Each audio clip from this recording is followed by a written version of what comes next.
ఓట్ల కోసము వేరే వాళ్ళ మద్దతు తీసుకుంటారు కానీ బీజేపీ పార్టీ మాత్రం అట్లా మద్దతు తీసుకొని అట్లా చేయదు. హిందువులకి హిందుత్వానికి గౌరవం ఇచ్చి దాని విధాలుగానే పోయేటువంటి పార్టీ బీజేపీ పార్టీ. సో అట్లనే మా ఫాదర్కి అట్లయితేనే సెట్ అవుతుంది అని చెప్పి బీజేపీ పార్టీలోనే ఉంటుండే. ఓకే, అంటే వాస్తవానికి నాన్నగారికి హిందుత్వం అన్న ఆ హిందూ సాంప్రదాయం అన్నా కూడా ఆధ్యాత్మికం అన్నా కూడా మంచి ఇష్టంగా ఉండేది. హిందూ సంప్రదాయాలకు కట్టుబడి ఉండేది. అదేవిధంగా ఒక టెంపుల్ను కూడా స్థాపించడం జరిగింది. ఇప్పుడు ఆ టెంపుల్ ఎవరు చూసుకుంటారు? ఇప్పుడు టెంపుల్ నేనే చూసుకుంటాను. ఇందులో పీఠాధిపతి కూడా ఉండేది కదా? అవును, పీఠాధిపతి ఉన్నారు. పీఠాధిపతి ఉన్నప్పటికీ పీఠాధిపతి గారు టెంపుల్ డైలీ ఎక్స్పెన్సెస్ కానీ శాలరీస్ కానీ టెంపుల్ రిఫార్మేషన్ది అవన్నీ ఏం చూసుకోరండి. అంటే టెంపుల్కి ఏమన్నా టెంపుల్ ఆయన కింద ఉన్నది పూజల దగ్గర బ్రహ్మోత్సవాల దగ్గర అట్లాంటివి ఏమన్నా ఉంటే పీఠాధిపతి గారు చూసుకుంటారు.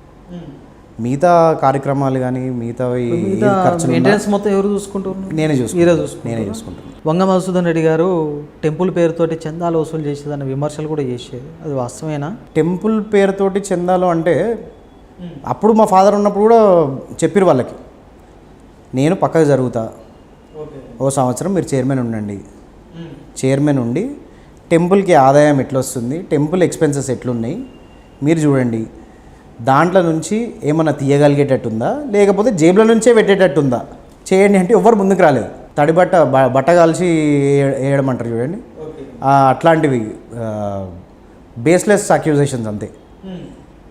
వాస్తవానికి టెంపుల్ కట్టడానికి కానీ టెంపుల్ నడిపేయడానికి కానీ మా ఫాదర్ చాలా కష్టపడ్డారు. ఎన్నోసార్లు సొంత నిధులతోటి జేబులో నుంచి పెట్టి శాలరీస్ ఇచ్చి ఏదైనా వర్క్స్ కూడా డబ్బులు సరిపోకపోతే జేబులో నుంచి తీసేయడం, అట్లాంటి చాలా సందర్భాలు ఎన్నో చేసిరండి. అవన్నీ చెప్పుకోవడానికి అంటే చెప్పుకుంటే బాగుండదండి. అవన్నీ టెంపుల్కి కదా మనం చేసేది మంచే, ఎంత మంచి చేసింది చెప్పుకోవడం కరెక్ట్ కాదు కదా. మీ నాన్నగారికి మీకు ఎటువంటి సన్నిహితం ఉండేది? మేము చాలా క్లోజ్ ఉంటుండే అండి. నేను మా ఫాదర్ చాలా క్లోజ్ ఉంటుండే. అంటే లాస్ట్ 5 years మా ఇంటరాక్షన్ ఎట్లుంటుండే అంటే మా ఫాదర్ పొద్దున్న 9 o'clockకి ఇక్కడికి వచ్చేస్తుండే, మళ్ళీ 10-10:30కి అక్కడికి వస్తుండే. కానీ ఎప్పుడు చూసినా కూడా డివిజన్ ప్రజా సమస్యలని తిరిగేది వంగ మధుసూదన్ రెడ్డి గారు. అసలు కుటుంబానికి టైం ఇచ్చేదా? లాస్ట్ 5 years చాలా తక్కువ ఇచ్చారు. ఓన్లీ మా పెళ్ళి నా పెళ్ళి కానీ మా చెల్లెల పెళ్ళి కానీ ఈ పెళ్ళిళ్ళ టైంలోనే మా ఫాదర్ ఎక్కువ ఉండే మాతోటి. మ్యాక్సిమం నైట్ టైం ఒక 1/2 hour 40 minutes అట్లా మా ఫాదర్ తోటి ఇంటరాక్ట్ అవుతుండే. అంటే డైలీ మా రొటీన్ ఉంటుండే అనమాట. అది మా ఫాదర్ ఇంటికి వచ్చాక మా ఫాదర్ తోటి ఒక అర్ధగంట కూర్చొని అసలు ఏమైంది, నా బిజినెస్లో ఏమవుతున్నాయి, డాడ్ డివిజన్లో ఏం చేస్తారు, ఇట్లా కొంచెం మాట్లాడుకొని వెళ్ళి పడుకుంటుండే. మళ్ళీ నెక్స్ట్ డే మార్నింగ్. కానీ ఎప్పుడు ఇబ్బందిగా ఫీల్ అవ్వలేదా? మా డాడీ మాకు టైం ఇవ్వట్లేదు. చాలా అయిందండి. నేను మా ఫాదర్ తోటి అనేక సార్లు కొట్లాడినా, ఎన్నోసార్లు కొట్లాడినా. అంటే నా బిజినెస్ విషయంలో కొన్ని చిన్న ప్రాబ్లమ్స్ వచ్చినప్పుడు కూడా మా ఫాదర్ నాకు టైం ఇవ్వలే. ఇక్కడనే డివిజన్లో ప్రాబ్లమ్స్ ఉండి ఇక్కడనే తిరగడము, అక్కడ నాకు టైం ఇవ్వలేకపోవడము. నేను మా ఫాదర్ తోటి కొట్లాడుతున్నాను, నా బిజినెస్ ఉంది, నా బిజినెస్ది నువ్వు నాకు హెల్ప్ చేస్తలేవు, అక్కడనే ఉంటున్నావు, ఒక్కసారి నువ్వు నాకు వచ్చి హెల్ప్ చేయాలి. అట్లా 10 సార్లు కొట్లాడితే ఒకసారి వస్తుండే. అట్లా ఎట్లా అంటే ఇస్తుండే కానీ టైం అంత ఎక్కువగా ఉండకపోతుండే.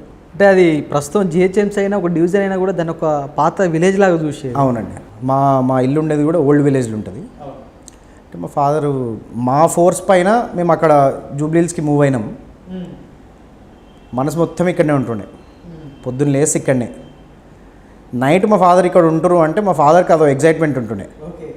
నా ఈడనే ఉంటుండే నేను కర్మంగా అట్లా పాత ఇల్లు పాత ఊరు. అంటే ఇల్లు ఉంటుంది, ఇల్లు ఎప్పటికైనా ఉంటుంది అంతే. నా ఇక్కడనే ఉంటున్నాయని వాళ్ళ 2-3 సార్లు ఫోన్ చేసి చెప్తుండే నాకు, నేను ఈడనే ఉంటున్నా రాత్రి నైట్ వస్తలే డాడీకి. నాన్నగారితో మీకు గుర్తుండిపోయిన జ్ఞాపకాలు ఏంటంటే ఏం చెప్తారు? ఎవరన్నా ఫస్ట్ పెద్దలు ఎవరన్నా కనిపిస్తే విష్ చేయాలి. నా పైన ఎప్పుడు సీరియస్ కాకపోతుండే, ఎప్పుడు కోపం కాకపోతుండే. ఒకటే ఒక విషయంలో కోపం అవుతుండే.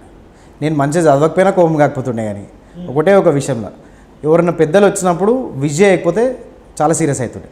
మా ఫాదర్ కాకపోయినా ఉంటే నాకు హిందుత్వం గురించి అంత అవగాహన, అంత ప్రేమ రాకపోతుండే. నేను ఆయన ఉన్నప్పుడు కూడా టెంపుల్ త్రూగానే, టెంపుల్ ఏమైనా ప్రోగ్రామ్స్ అయినా కానీ అందరికీ ఎడ్యుకేట్ చేయడానికే ట్రై చేస్తుండే, కానీ ఎప్పుడు ఏది ఉన్నా సరే హిందుత్వం అంటే ఏంది అనేది ఎడ్యుకేట్ చేయడానికి ట్రై చేస్తుండే. 10 మంది నేర్చుకోవాలి, 10 మంది నేర్చుకొని ఫ్యూచర్కి ఉపయోగపడాలి. కానీ ప్రస్తుతం నాన్నగారు లేని లోటు ఏ విధంగా ఉంది? ఆ వాయిడ్ ఎవ్వరు ఫిల్ చేయలేరండి. అంటే నాకు ఎప్పుడు ఇట్లాంటి ఎక్స్పీరియన్స్ ఒకటి కాలేదు. అంటే నా క్లోజ్ వాళ్ళు చనిపోవడం అట్లాంటిది ఎప్పుడు కాలేదు. అది మా ఫాదర్ అంటే తలుచుకుంటుంటే ఇప్పుడు కూడా అంటే నార్మల్ లైఫ్ స్టార్ట్ అయిపోయింది. నార్మల్ నా లైఫ్లో నేను బిజీ అయిపోయినా. అంటే నాకు ఫ్యామిలీ ఉంది, బిజినెస్, డివిజన్ తిరుగుతున్నాం, ఇవన్నీ చేస్తున్నాం, ఇవన్నీ నార్మల్గా జరుగుతున్నాయి. కానీ అప్పుడప్పుడు ఒకటి సడన్గా ఇట్లా ఒకటి వస్తుంది. ఇట్లా సడన్గా గుర్తొచ్చినప్పుడు ఉంటే బాగుండు కదా. ఇంటికి పోయి ఇంట్లో ఎక్స్ప్రెస్ చేసుకుంటే వాళ్ళు బాధపడతారు.